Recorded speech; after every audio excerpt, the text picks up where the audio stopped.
बे समाव जोङो सानजा बाक्सा जिल्लानि सिङाव थानाय बे दारकुसि दुलाराय बाथौ गौथुमनि गोथार बाथौ सान खुंथाइ फालिथायनि 20थि लोगोसे 5थि बोसोरारि खुंथाइ दुलाराय बाथौ गौथुम लोगोसे सानजा बाक्सा जिल्लानि बे खुंथाइ फोरबोआव जों 12थि खुंथाइ फोरबोआव जोङो दंफैयो आरो जोंनि गासैबो नुथायखौ जोंनि केमेरा पार्सन दिनेश बसुमतारीखौ दिन्थिफुंनो खावलायदों। बे समाव जिहेतुके जोङो बाथौ बिमुसार जानानै बे दारकुसि दुलाराय बाथौ गौथुम बोसोरारि मेल आरो बाथौ गोथार साननि हाबाफारियाव जोङो लोगो हमनो फैदों आरो बे समाव जों दङ दारकुसि दुलाराय बाथौ गौथुमनि मानगोनां आफादगिरि आरो बिथां आफादगिरिजों जोङो जोंनि बाथौ बिमुसार जानानै फंसे रादाब लानो सोदों। गिबियावनो नोंथांखौ जों बाथौ बिमुसारजों बरायनाय थाबाय। जिहेतुके दिनै गोथार मंगलबार सान 20थि खुंगा लोगोसे 5थि बोसोरारि दारकुसि दुलाराय बाथौ गौथुमनि सावरायमेल लोगोसे सानजा बाक्सा जिल्ला दुलाराय बाथौ गौथुमनि 12थि बोसोरारि सावरायमेल बे सावरायमेलनि गेजेरजों दिनै हाबाफारि बायदि नोंथांमोननि दारकुसि दुलाराय बाथौ गौथुमनि जा हाबाफारि सोलिबाय थादों बे हाबाफारिनि बेलायावहाय बे दारकुसि दुलाराय बाथौ गौथुमनि दारै नोंथाङा जोंनि गासैबो सिबियारि लोगोसे दोरोङारि आसार खान्थिनि सायाव दारकुसि दुलाराय बाथौ गौथुमनिफ्राय माबायदि जौगानाय दोरोङारि खान्थियाव सिबियारि खान्थियाव समाज फोसावनाय खान्थियाव नोंथाङा बे बिथिङावहाय दुलाराय बाथौ गौथुमनि दारकुसि आफादनि आफादगिरि जानानै जोंनि बाथौ बिमुसारनि गेजेरजों माबायदि खौरां हरनो नागिरदों? जोंनि नैबे बाथौ गौथुमनि दिनै जिथु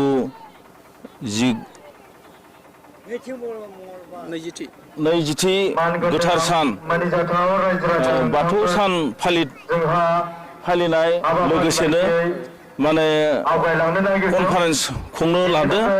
बेयाव बियाब गौथुमजों लोगोसे सानजा बाक्सा जिल्लानिबो कनफारेन्सखौ खुंनो थाखाय लानाय जादों।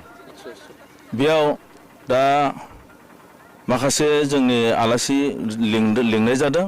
बिथांमोना गेवलां मेल खालि बिथांमोना नुजाथिगोन आरो जोंनि मिरु आफादनिबो माखासे आलासि बिथांमोना नुजाथिफैनो माने रादाय होदों। दा बे आफादा जोंनिया दानाया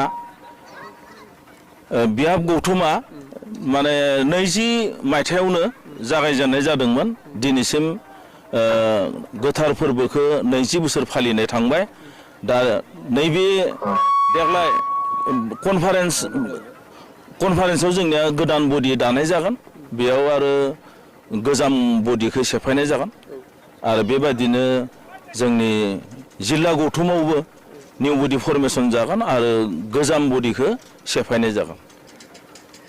बिनिफ्राय जोंहा लाबा बेनो जोङो नैबे आफादखौ दानायनिफ्राय जोङो बाथौनि नेमखान्थिनो जोङो फालिबोनो जों हादों आरो रायजो राजाखौ जोङो द्लामैनो जों बे फारसेथिं जोङो गोसो फोथायहोनो हादों आरो माखासे गुबुन गुबुन धोरोमाव बास्लायलांनाय जाफोर जोंनि बर' हारि दङ बिथांमोनखौबो माखासेखौ जोङो गावनि धोरोमाव लाबोफिननो जों हादो आरो दा बे लेखायैनो मोनसे समाव जोंनि माखासे माने बर' माहारिया माने खरन लानानै खरनियाबो जादोंमोन आरो लोगोसे खृष्टान धर्मआवबो धर्मान्तर जानाय माखासे माने दङमोन।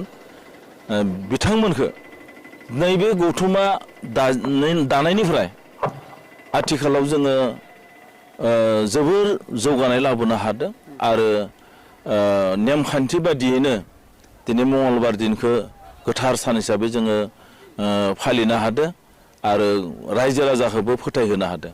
दा बे मंगलबार दिनावनो जोंनिया हालि खोथि दोनो आरो बे दिनाव खामानि दामानि दोननानै बाथौआव जोंनिया थानसालियाव आर'ज गाबो, मोनाबिलियाव आर'ज गाबो। बे फारसे जोङो रायजो राजाखौ खौसे खालामनो हादों।